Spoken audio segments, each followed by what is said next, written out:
Students, welcome to city online classes.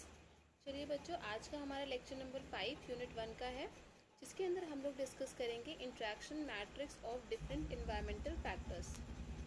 चलिए आगे हम लोग डिस्कस करते हैं। देखिए, पिछली क्लास में हम लोगों ने 4 लेक्चर्स को डिस्कस कर लिया है, जिसके अंदर हम लोगों ने देखा कि बिजनेस एनवायरनमेंट क्या होता है, उसके नेचर क्या होता है, उसका स्कोप क्या होता है, सिग्निफिकेंस क्या होती है उसकी, ठीक है, और कौन कौन से ऐसे फैक्टर्स होते हैं जो आपके बिजनेस के एनवायरनमेंट को इफेक्ट करते हैं।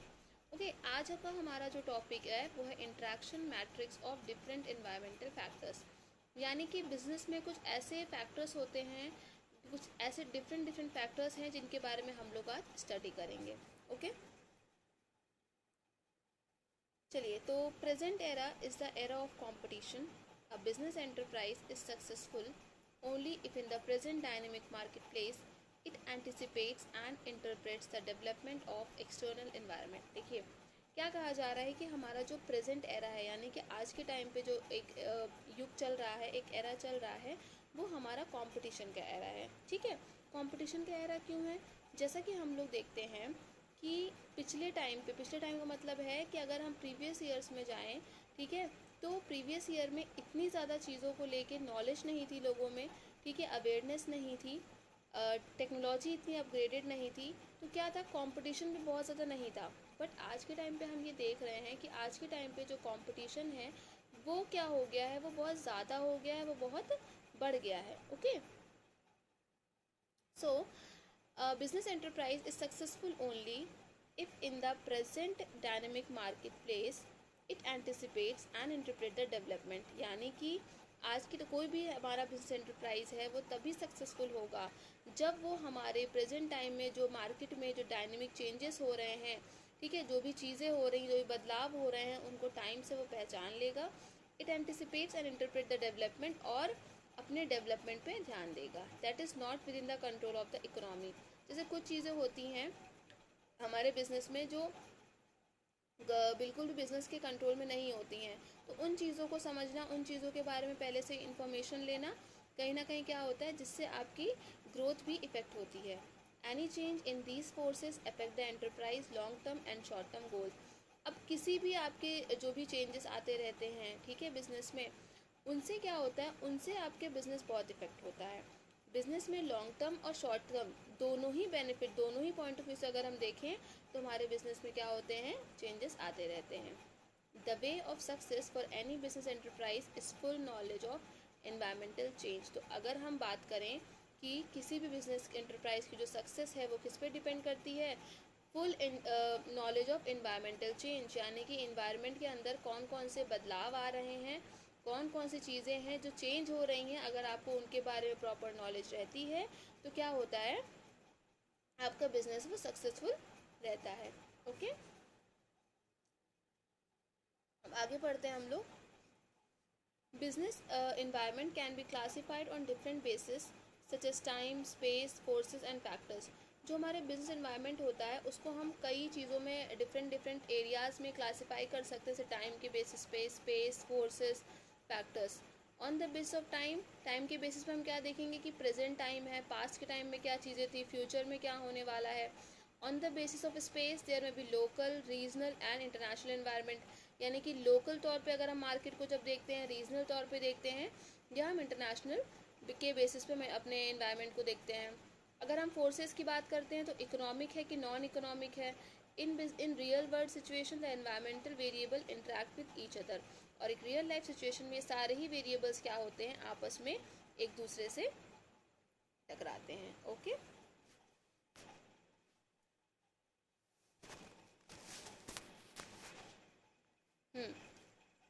तो अब हम लोग आगे बढ़ते हैं। चलिए, इसके बाद जो आपका हम डिस्कस करेंगे वो हम डिस्कस करेंगे क्या, इकोनॉमिक इन्वायरमेंट के अंदर। जैसे मैंने आप लोगों को इकोनॉमिक इन्वायरमेंट, इकोनॉमिक फैक्टर्स के बारे में बताया था, सेम ये हमारा वही कंसेप्ट है, बस थोड़ा हम इसको अब डिटेल में पढ़ेंगे। In today's world no country is isolated, यानी कि कोई भी कंट्री आइसोलेटेड नहीं है। सारी कंट्रीज़ क्या कर रही हैं, अपने अपने प्रोग्रेस पे ध्यान दे रही हैं। सारी कंट्री ग्लोबलाइज हैं, एक तरह से बाहर निकल रही हैं, अपने प्रोडक्ट्स को ग्लोबलाइज कर रही हैं ताकि मार्केट में उनकी एक प्रॉपर पहचान बन सके। ओके, फिर है all the countries in the world have inter relations with each other in business. The activities most of the business are affected by international factors. ऐसे बहुत सारे इंटरनेशनल फैक्टर्स होते हैं जिनकी वजह से हमारी कंट्री में जो भी चीज़ें हैं वो भी क्या होती हैं, इफ़ेक्ट होती हैं. ओके, चलिए अब कौन कौन से ऐसे इकोनॉमिक फैक्टर्स हैं, ठीक है, जिनका क्या होता है, इंट्रैक्शन होता है. जैसे कि a thorough knowledge of physical policy helps in mobilization of human and material resources. यानी कि एक प्रॉपर नॉलेज होना किसके बारे में, फिजिकल पॉलिसी के बारे में. ठीक है, फिजिकल देखिए हमारे बैंकिंग में दो टाइप की पॉलिसीज़ होती हैं, या हम बात करें हमारी इकोनॉमी में एक फिजिकल पॉलिसी होती है, एक मॉनेटरी पॉलिसी होती है. मॉनेटरी पॉलिसी क्या होती है, जो आरबीआई बनाती है, किस पर्पज़ से बनाती है, जहाँ पे वो क्या करती है, डिफरेंट जैसे मान लीजिए आपने बैंक रेट पढ़ा होगा, सीआरआर पढ़ा होगा, ठीक है, आपने एसएलआर पढ़ा होगा, डिफरेंट टाइप के क्रेडिट कंट्रोल इंस्ट्रूमेंट्स को यूज़ करती है. तो वहाँ पे क्या है, जब आरबीआई क्या कर रही है, किसी भी चीज़ को मेंटेन कर रही है, तो वो मॉनेटरी पॉलिसी हो जाती है. फिजिकल पॉलिसी क्या होती है, जहाँ पे गवर्नमेंट क्या करती है, टैक्स के थ्रू, यानी कि हम देखते हैं जब टैक्स हो गया, फाइनेंसिंग हो गई, बजटिंग हो गई, इन सारी चीज़ों के थ्रू गवर्नमेंट क्या करती है, अपनी इकोनॉमी को थोड़ा बेहतर बनाना चाहती है, तो उसको हम फिजिकल पॉलिसी बोलते हैं. ठीक, अब क्या बताया जा रहा है कि अगर किसी को किसी भी बिजनेस को प्रॉपर नॉलेज है, किसके बारे में है, अपनी पॉलिसीज़ के बारे में प्रॉपर नॉलेज है, ठीक है, तो क्या होगा, वो अपने रिसोर्सेज को प्रॉपर तरीके से यूटिलाइज कर पाएंगे. It results in cost reduction, जिसकी वजह से उनकी जो कॉस्ट होगी, जो लागत होगी, वो भी कम होगी. एंड दस इंक्रीजेज सोशल वेलफेयर, जिसकी वजह से जो सोशल वेलफेयर होगा वो बढ़ेगा. Control over money supply and inflation helps a business to grow. जब भी क्या होता है, कोई भी बिजनेस मनी की सप्लाई पे कंट्रोल कर लेता है, इन्फ्लेशन पे कंट्रोल कर लेता है, तो उसका बिजनेस क्या होता है, जब ग्रोथ जो होती है वो काफ़ी अच्छी होती है. ओके, तो ये क्या है, ये पॉइंट हमारा देखिए हमारी इकोनॉमी से जुड़ा हुआ है और इसका हमारे बिजनेस पे इफेक्ट पड़ रहा है. सेकेंड है, a liberal industrial policy will help in imports of techniques and equipments from abroad and will help in technological development of the country. Liberal industrial policy का क्या मतलब है, देखिए लिबरलाइजेशन, एक वर्ड आपका होता है लिबरलाइजेशन, जिसका मतलब होता है कि जहाँ पे किसी भी कंट्री में क्या होता है, लाइसेंसिंग को कम कर दिया जाता है, या जो गवर्नमेंट होती है वो क्या करती है, डिफरेंट एरियाज़ में आपको कुछ छूट दे देती है काम को करने के लिए. ठीक है, जहाँ पे आपको थोड़ा सा फ्री छोड़ दिया जाता है, उसको हम क्या बोलते हैं, लिबरल बोलते हैं, लिबरलाइजेशन बोलते हैं. तो एक लिबरल इंडस्ट्रियल पॉलिसी, जहाँ पे जो हमारे इंडस्ट्रियलिस्ट हैं उनके लिए हम कुछ चीज़ें लाइक हमने थोड़ा फॉर्मेलिटी कम कर दी, लाइसेंसिंग कम कर दी, जब ये सारी चीज़ें कर देते हैं, तो इसकी वजह से क्या होता है कि हम बाहर की कंट्रीज़ से जो भी नई नई टेक्निक्स हैं, इक्विपमेंट्स हैं, ठीक है, जैसे ऑब्वियस सी बात है कि अगर हमें बाहर की कंट्रीज से कुछ चीज़ को मंगाना है और हम देखेंगे कि उसमें हमें फॉर्मेलिटी कम करनी पड़ रही है, तो उस टेक्निक को मंगाना हमारे लिए आसान हो जाएगा, उस इक्विपमेंट को मंगाना हमारे लिए आसान हो जाएगा. लेकिन हम जब देख रहे हैं कि फॉरेन कंट्री से किसी भी चीज़ को मंगाना बहुत ही डिफ़िकल्ट हो गया आज के टाइम पे, बहुत ज़्यादा रूल्स एंड रेगुलेशंस लग गए हैं, फॉर्मेलिटी पूरी करनी पड़ रही है, तो हमें दिक्कत देखनी पड़ती है. And will help in technological, और जब हम इम्पोर्ट ज़्यादा करते हैं टेक्निक्स का, इक्विपमेंट का, जिसकी वजह से हमारी कंट्री में क्या होता है, टेक्नोलॉजिकल डेवलपमेंट होता है. थर्ड पॉइंट है, physical limits in units will control the maximum production, will restrict the overproduction and help in stabilizing the prices. अब यूनिट्स पे, यानी क्या कह रहा है, फिजिकल लिमिट्स इन यूनिट, कि कोई भी जो रॉ मटेरियल वगैरह है अगर आप उस पर कंट्रोल कर देते हो, will control the maximum production and will restrict the over production, यानी कि ओवर प्रोडक्शन ना होने पाए. कभी कभी क्या होता है, ओवर प्रोडक्शन किसी भी बिज़नेस के लिए अच्छा नहीं होता है. मान लीजिए आपने ज़्यादा प्रोडक्शन कर दिया, ठीक है, आपकी कॉस्ट ज़्यादा लग रही है, आपको पता नहीं आगे चल के वो चीज़ कितने बिकेगी, आगे चल के डिमांड कैसा होने वाला है. तो हमेशा आपको क्या है, टाइमली बेसिस पे चीज़ें करनी है. Stabilise prices will increase the welfare, और प्राइस आपको ऐसे रखने हैं जो क्या हों, जो सबके लिए बराबर हों, जो सोसाइटी के पॉइंट ऑफ व्यू से अच्छे हों. ठीक, and lead to reduce cost in the economy. ठीक है, अगर आप क्या करोगे, एक नॉर्मल प्रोडक्शन करोगे, ओवर प्रोडक्शन नहीं करोगे, जिसकी वजह से आपके प्राइजेस भी स्टेबल रहेंगे. थर्ड पॉइंट है, agricultural growth provides a favourable condition for the extension of the industrial sector. यानी कि अगर आपके कंट्री की मतलब जैसे इंडिया है, यहाँ पे अगर एग्रीकल्चरल ग्रोथ को एक फेवरेबल कंडीशन प्रोवाइड की जाए, मतलब एग्रीकल्चर सेक्टर को, कृषि सेक्टर को आगे बढ़ाया जाए, ठीक है, तो उसकी वजह से क्या होगा, कंट्री में एक तरह से एम्प्लॉयमेंट जनरेट होगी, इंडस्ट्रियल सेक्टर को आगे बढ़ाया जाएगा, तो लोगों को रोज़गार मिलेगा और इससे हमारी कंट्री का भी बेनिफिट होगा। ठीक, इसको हम फिर से रीड करते हैं कि agricultural growth provides a favourable condition for the extension of the industrial sector which will help in value addition, employment generation and enhanced economic benefits for the farming sector. It will lead to economic, और इसकी वजह से कहीं ना कहीं economy भी हमारी अच्छी होती है, इकोनॉमिक वेलफेयर होता है। फोर्थ पॉइंट है tight balance of payment position will help in cutting the imports. ठीक है, अगर आपकी बैलेंस ऑफ पेमेंट अच्छा है, ठीक, अगर आपको बैलेंस ऑफ पेमेंट अच्छा रखना है, पॉजिटिव रखना है, तो आप क्या करते हो, अपने इम्पोर्ट्स को कम करते हो। ऑब्वियस सी बात है, बैलेंस ऑफ पेमेंट, देखिए अगर मैं आप लोग को बता देती हूँ बैलेंस ऑफ पेमेंट क्या होता है। जब भी कंट्री इम्पोर्ट या एक्सपोर्ट करती हैं, कोई भी कंट्री जो इम्पोर्ट और एक्सपोर्ट करती है, उसको अपने अकाउंट्स मेंटेन करने पड़ते हैं कि उसने कितना इम्पोर्ट किया है, उसने कितना एक्सपोर्ट किया है। ओके, तो उसी को हम क्या बोलते हैं, बैलेंस ऑफ पेमेंट बोलते हैं। तो हमारा बैलेंस ऑफ पेमेंट पॉजिटिव होना चाहिए, फेवरेबल होना चाहिए, वो किसी भी कंट्री के लिए अच्छा माना जाता है। पॉजिटिव कब होगा, फेवरेबल कब होगा, जब क्या होगा, किसी भी कंट्री में इंपोर्ट्स कम होंगे और एक्सपोर्ट्स ज़्यादा होंगे। जब हम एक्सपोर्ट को बढ़ाएंगे, बेचेंगे ज़्यादा, तो हम प्रॉफिट ज़्यादा अर्न करेंगे, ठीक है, और जब हम इंपोर्ट ज़्यादा करेंगे तो कहीं ना कहीं हमारी कंट्री का पैसा खर्च होगा, हमारी कंट्री से पैसा जाएगा, तो वो किसी भी कंट्री के लिए अच्छा नहीं माना जाता है।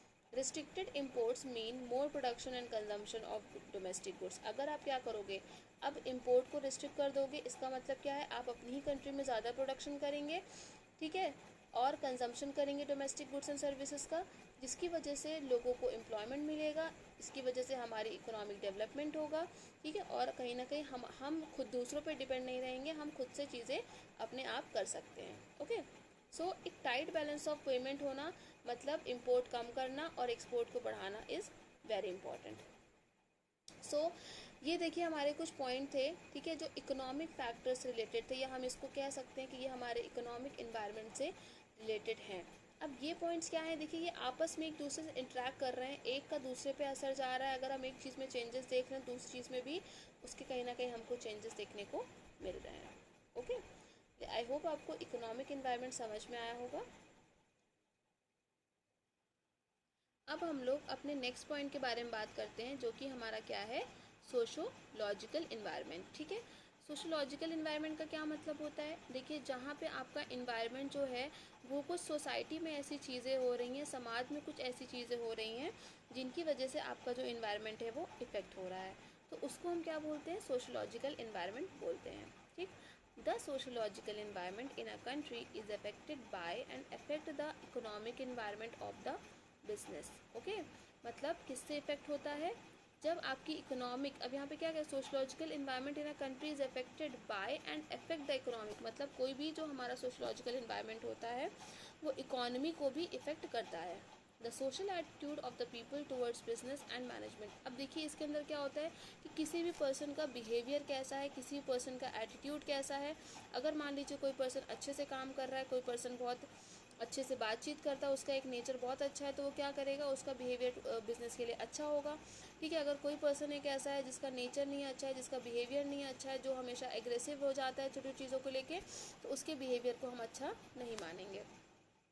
ठीक है, अब आगे पढ़ते हैं हम कि the social attitude of the people towards business and management influences and determines that how many people are attracted towards private sector. ठीक है, कहीं ना कहीं ये चीज़ भी इसके अंदर हम बात करते हैं कि भाई कितने लोग हैं जो प्राइवेट सेक्टर में इन्फ्लुएंस हैं, और as activity and how many people adopt management as a career. Okay, if any business has some sort of social sanction as a respectable profession, then the occupational structure of a country will reflect a sizable portion। ठीक है, चलिए अब हम लोग कुछ points discuss करते हैं।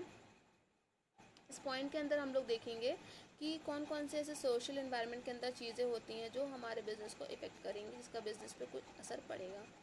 पहला है, if the workers help the attitude, क्या कह रहा है, sorry, if the workers develop the attitude of non cooperation with management, a repressive economic system may be needed to set right this industrial disorder. यानी कि अगर जो हमारे यहाँ पे जो वर्कर्स हैं किसी भी ऑर्गेनाइजेशन में, किसी भी फैक्ट्री में, अगर उनका जो एटीट्यूड है वो कैसा है, नॉन कोऑपरेशन। नॉन कोऑपरेशन का मतलब है कि वो आपस में एक दूसरे के साथ कोऑपरेट नहीं कर पा रहे हैं, सही से काम नहीं कर पा रहे हैं, तो हमारे इकोनॉमिक सिस्टम को थोड़ा सा रिप्रेसिव मतलब थोड़ा सा उनको सोचना पड़ेगा, और उनको ज़रूरत है कुछ ऐसे राइट्स लेकर के आने की, ऐसे लॉ लेकर के आने की जो क्या करें इस इंडस्ट्रियल डिसऑर्डर, यानी कि इस ये जो लोग अपनी मर्ज़ी से यहाँ पे वर्कर्स बिहेव कर रहे हैं, उस चीज़ को रोका जा सके। ठीक है।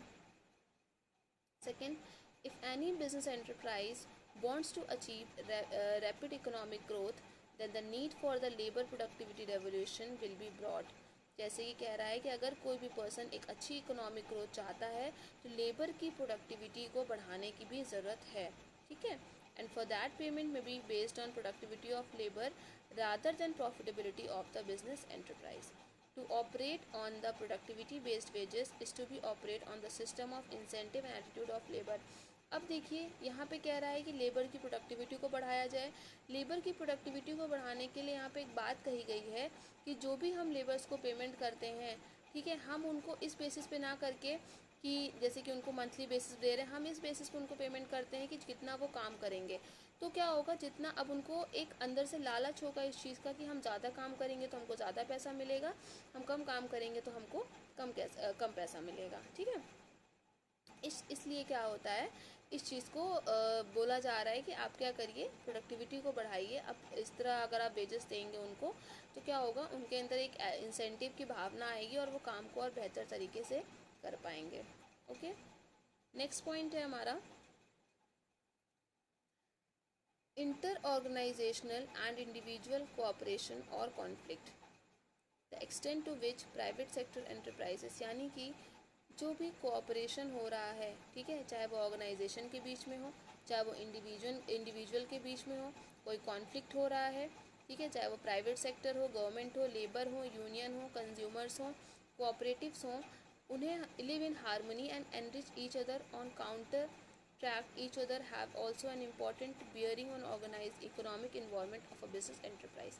यानी कि उन्हें प्रॉपर हारमोनी के साथ रहना है, उन्हें आपस में अच्छे रिलेशंस को बनाना है, उन्हें लड़ाई झगड़ा नहीं करना है, एक दूसरे के साथ कोऑपरेट करना है, कोऑर्डिनेट होकर चलना है। आप जब ये चीज़ें करते हो तो उससे कहीं ना कहीं सबका मोरल अच्छा रहता है, लोगों के अंदर एक अच्छी फीलिंग रहती है, लोग खुश रहते हैं, हैप्पीनेस रहती है, एक अच्छा माहौल रहता है, और उसकी वजह से लोग अच्छा काम करने के लिए मोटिवेटेड रहते हैं। So the social environment has assumed great importance in recent year। social environment ने एक बहुत ज़्यादा importance gain की है पिछले कुछ सालों में by fulfilling social responsibility, कि भाई social responsibility बनती है कुछ आपके बिजनेस की, शेयर होल्डर्स के प्रति, एम्प्लॉयज़ के प्रति, कंज्यूमर्स हो गए, गवर्नमेंट हो गई। सो business achieve economic growth and increases public image, और इसी वजह से कहीं ना कहीं जो आपके बिजनेस होता है वो इकोनॉमिक ग्रोथ और पब्लिक इमेज को भी अचीव करता है। ओके। तो बेटा ये आज आप लोगों के 2 पॉइंट्स हमने कवर किए। पहला हमने कवर किया आपका इकोनॉमिक इन्वायरमेंट, दूसरा हमने कवर किया आपका सोशलॉजिकल इन्वायरमेंट। ठीक है। कल इसके आगे हमारे 3 इन्वायरमेंट और बचे हैं, तो उनके बारे में हम लोग अपने नेक्स्ट लेक्चर में डिस्कस करेंगे। Okay, thank you class.